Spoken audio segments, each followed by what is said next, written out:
Pusat Rawatan Resdung Sinar Permata kini beroperasi di seluruh negara. Kunjungi Pusat Terapi Sinar Permata, lebih 40 cawangan yang beroperasi setiap hari. Pengalaman dan kajian selama 23 tahun oleh pengasasnya, Tabib Ustaz Muhammad Azli Muhammad Yatim, digunakan sebaiknya bagi membantu mereka yang mengalami masalah resdung. Penyakit resdung sekiranya tidak dirawat boleh menyebabkan simptom-simptom seperti bersin berulang, gatal muka, sakit kepala serta mulut berbau. Kaedah terbaik untuk rawatan resdung ialah dengan mengeluarkan lendir yang bersarang di dalam rongga kepala kita. Sinar Permata menyediakan rawatan alternatif untuk membuang lendir-lendir tersebut. Kami menggunakan kaedah serbuk herba ubi Raja Satung. Selepas buat rawatan, anda akan rasai kelegaan dari segi pernafasan anda. Nafas lebih segar, pernafasan lebih lancar, tidur lebih lena dan pastinya segala gatal-gatal hidung, masalah bersin akan berkurangan. Dan istimewanya, mata menjadi lebih terang dan bersinar. Sinar Permata menyediakan pemeriksaan resdung dan terapi mata secara percuma. Caj untuk rawatan resdung bagi dewasa RM50, manakala untuk kanak-kanaknya pula RM30 sahaja. Ada yang bertanya kepada kami, berapa kalikah perlu menjalani rawatan untuk melegakan masalah resdung? Ia bergantung kepada tahap resdung anda. Yang penting, datang dulu untuk pemeriksaan secara percuma. Kemudian diikuti dengan rawatan yang pertama. Jika anda mempunyai masalah lendir resdung yang terlalu pekat, pasti pemeriksaan ataupun rawatan susulan diperlukan untuk kali yang kedua atau kali yang ketiga.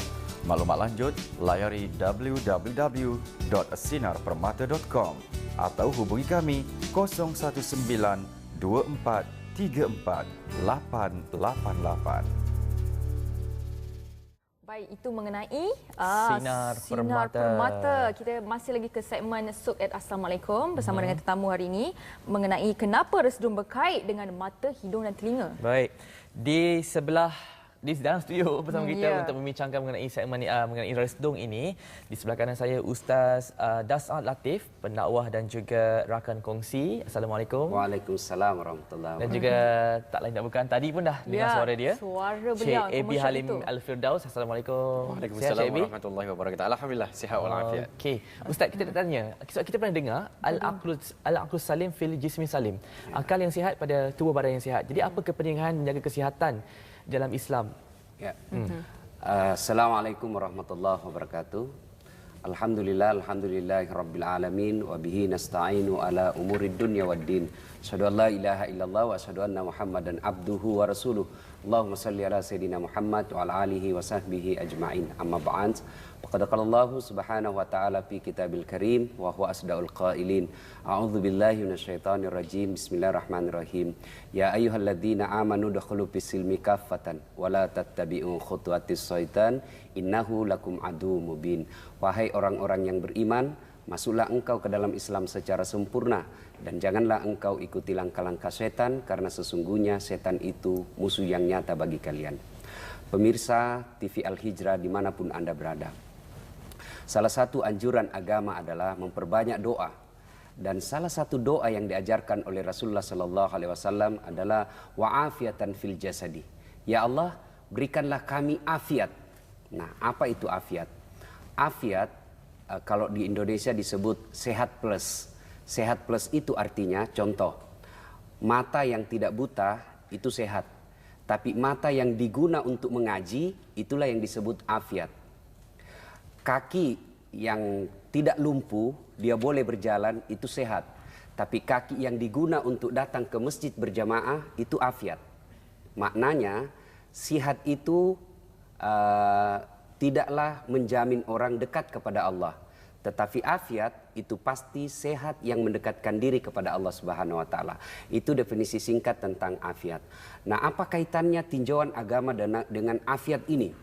Salah satu nikmat yang harus kita pelihara dalam doa Rasulullah diajarkan, jaga 5 sebelum datangnya 5. Ini yang dipopulerkan oleh kelompok nasyid di Malaysia, jaga 5 sebelum datang 5. Satu di antaranya, sehat sebelum sakit. Kalau di Indonesia ada Romai Rama memperkenalkan, jagalah kesehatanmu sebelum engkau sakit. Ibadah hampir bisa dipastikan tidak akan sempurna dilakukan ketika kita dalam keadaan sakit. Saya sebagai mubalik, penceramah pun tidak bisa berdakwah dengan baik, tak boleh berdakwah dengan sempurna ketika hidung saya bermasalah, ketika mata saya sakit, ketika telinga saya tidak sehat. Itulah sebabnya diajarkan dalam agama Islam, pelihara kesehatanmu. Salah satu nikmat terbesar yang Allah berikan kepada kita manusia, fi ahsani takwim. Saya berikan kalian kesehatan dan badan yang baik. Biasa umat mengeluh, Ustadz saya ini miskin. Saya bilang, yuk jangan cakap miskin, kita ini kaya. Allah berikan kita penglihatan. Pemirsa yang saya hormati, di depan saya ada kamera. Kamera ini harganya mahal. Bisa sampai puluhan juta rupiah atau jutaan ringgit. Tapi kamera yang cakep seperti ini, kamera yang mahal seperti ini tiada guna ketika tidak ada mata. Handphone, ya, awak punya sampai juta ringgit, ya, kasih handphone percuma pasti mau. Tapi ketika handphone itu tak ada guna ketika telinga kita tak ada sakit lagi. Maknanya, pemirsa yang saya hormati, alat telekomunikasi yang mahal itu sesungguhnya bukanlah handphone. Alat telekomunikasi yang paling mahal itu bukanlah bimbit. Tapi apa? Telinga. Tak ada guna bimbit yang kita miliki ketika telinga kita sudah bermasalah. Itulah sebabnya Allah Subhanahu wa Ta'ala sangat mengulang-ulang dalam Al-Quran surah Ar-Rahman. Fabi ayyi ala'i rabbikuma tukadziban. Das'at, nikmat mana lagi yang engkau kukufuri? Saya berikan kau kesehatan yang sangat mahal. Dan itu semua percuma Allah beri. Itu mengenai kepentingan kesihatan daripada sudut Islam, betapa pentingnya terutamanya untuk melakukan amal ibadah. Baiklah, kita nak tanya berkenaan dengan resdung tadi kan, mengenai kesihatan, harus jaga kesihatan. Adakah penyakit resdung ini dia boleh sembuh sendiri? Tanpa perlu ada rawatan pun. Ya, okey, baik. Terima kasih Hanim. Sebenarnya dalam apa jua masalah pun, kita biasa dengar pepatah mengatakan yang bulat tidak akan datang bergolek, yang pipih tidak akan datang melayang. Apa je melanda diri kita perlu ikhtiar daripada kita. Memang kita redha, kita bersyukur atas apa jua yang menimpa kita, sihat ke ataupun sakit ke, kita seharusnya bersyukur kerana banyak lagi nikmat-nikmat Allah sebenarnya yang ada.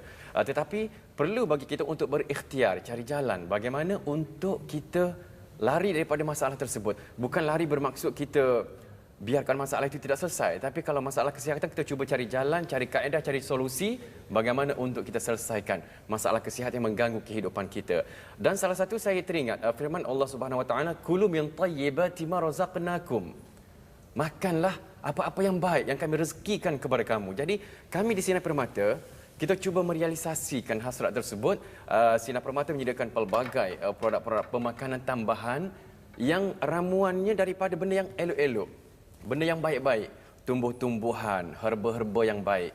Jadi sebagai contohnya bagi anda yang mengalami masalah resdung, hidung berair, gatal-gatal, kita nak solat pun tak selesa. Betul. Kepala sering sakit-sakit. Waktu rukuk tu pun dah rasa macam beratnya kepala. Masa sujud terus meleleh keluar, menitis atas sejadah. Jadi insya-Allah ada solusinya di Sinar Permata. Kita ada hampir 55 cawangan di seluruh Malaysia. Para pendengar, para penonton TV Al-Hijrah boleh datang. Kita beroperasi pada setiap hari, 7 hari seminggu.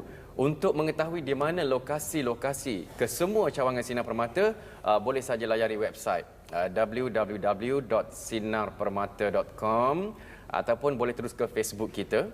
Sila like page Facebook Sinar Permata Solution. Nombor talian hotline untuk dihubungi 019 24 34 888 019 24 34 888. Dan kita boleh dikatakan sentiasa ada pembukaan untuk cawangan-cawangan baru bagi memudahkan para penonton, para pendengar dan pelanggan kami mendapatkan khidmat di Sinar Permata dan juga produk-produk yang terhebat di Sinar Permata. Baik, Cik Bik, bagi orang yang ada resdung ni kan, kita nak tahulah macam mana cara untuk nak jaga supaya tak lebih kritikal, dan kepada orang yang ada tak orang yang tak pernah ada resdung dan akan dijangkiti resdung kalau tak jaga pemakanan ke, tak jaga cara-cara dia. Macam mana tips dia? Resdung ini disebabkan oleh lendir sinus yang ada dalam rongga kepala kita. Semua orang ada sebenarnya. Semua orang ada sinus. Cuma antara teruk dengan tidak. Dan dari segi pemakanan itu menjadi faktor juga. Satu lagi masalah alahan antibodi seseorang. Tetapi berdasarkan kajian, hampir 70% rakyat Malaysia memang ada masalah resdung. Dan kaedah yang terbaik untuk kita mengelakkan daripada ia menjadi lebih teruk lagi, sebab resdung ini kalau tak dirawat, hidung kita mula-mula gatal, lama-kelamaan jadi boleh hilang deria bau. Telinga kita lama-kelamaan boleh menjadi terjejas pendengaran dan menjadi pekak. Jadi kaedah terbaik ialah kita perlu buang dulu lendir-lendir yang tersumbat tersebut.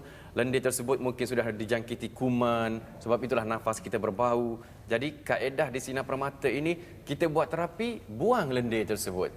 InsyaAllah bila lendir dah keluar, pernafasan kita menjadi lebih lega, kepala tak ada lagi masalah sakit-sakit, bersin. Biasa orang resdung ni bersin kan. Jadi insya-Allah bersin pun akan berkurangan. Tadi Encik B ada katakan semua orang ada sinus. Ya. Kan cuma tahapnya bagaimana. Tapi adakah penyakit resdung ni dia boleh berjangkit dekat orang sebelah ke melalui mungkin bersin atau sebagainya? Cuma yang kita risau ialah jangkitan virus. Dalam resdung, dalam lendir itu apabila sudah dijangkiti kuman, lendir itu sudah kotor. Apabila kita bersin, cecair tersebut boleh terpercik kepada rakan kita.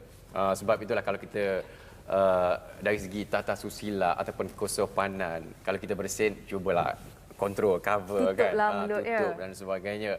Jadi seelok-eloknya kalau kita memang dah ada masalah tersebut, kalau kita bersin berpanjangan, kalau kita biarkan juga, memang lama-kelamaan dia akan menjadi semakin teruk. Jadi hadirnya Sinar Permata ini insya-Allah memberi solusi yang terbaik untuk menyelesaikan masalah resdung anda. Allah. Okey, jadi kalau penonton di luar sana nak tahu di mana cawangan terkini yang Sinar Permata dah buka baru-baru ni? Cawangan terkini. Seperti mana yang saya katakan tadi, kita dah ada hampir 55 cawangan. Saya sebutkan yang terkini sahaja.